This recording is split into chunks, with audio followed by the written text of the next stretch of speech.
حضرت واصف علی واصف رحمۃ اللہ علیہ نے بیان کیا کہ خیال کی طاقت ہماری زندگی کے ہر پہلو میں موجود ہے۔ سوال کرتے ہوئے حضرت واصف علی واصف سے پوچھا گیا کہ کہتے ہیں کہ خیال میں بڑی طاقت ہوتی ہے اور بہت سے لوگ مل کر سوچیں تو وہ بات ہو جاتی ہے، تو خیال کی طاقت کے بارے میں کچھ فرمائیں۔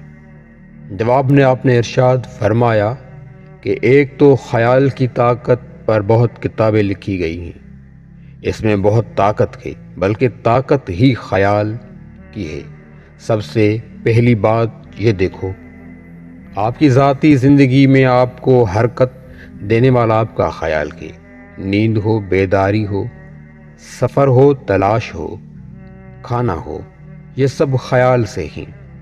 اگر خیال آپ کے وجود میں حرکات پیدا کرتا ہے تو خیال باقی جگہ بھی اثر کرے گا۔ خیال ہی اگر نیکی بدی ہے تو ساری دنیا میں خیال ہی کارگر ہے۔ خیال سے نیکی ہے، خیال سے بدی ہے، اور خیال سے بے شمار واقعات ایسے ہیں جو انسان کو کرنے نہیں پڑتے بلکہ ہو جاتے ہیں۔ خیال میں اتنی طاقت ہے، اگر آپ درود شریف پڑھ رہے ہیں تو آپ کا تعلق خیال کا ہے، یعنی نسبت رسول اللہ صلی اللہ علیہ وآلہ وسلم کا تعلق خیال کا ہے۔ اللہ سے آپ کا جو تعلق ہے وہ خیال کا ہے، مشاہدے کا نہیں ہے۔ یہ بڑا طاقتور تعلق ہے، بلکہ اس حد تک کہتے ہیں کہ آپ کے خیال کا نام ہی اللہ ہے۔ کہنا نہیں چاہیے، لیکن یہ سب آپ کا خیال ہی تو ہے۔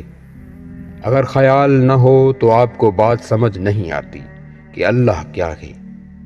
تو خیال ہی طاقتور ہے، اور حسن خیال کی انتہا جو ہے وہ اللہ ہے۔ یہ پوری طاقت ہے، ساری کائنات میں خیال نازل فرمانے والا وہی ہے۔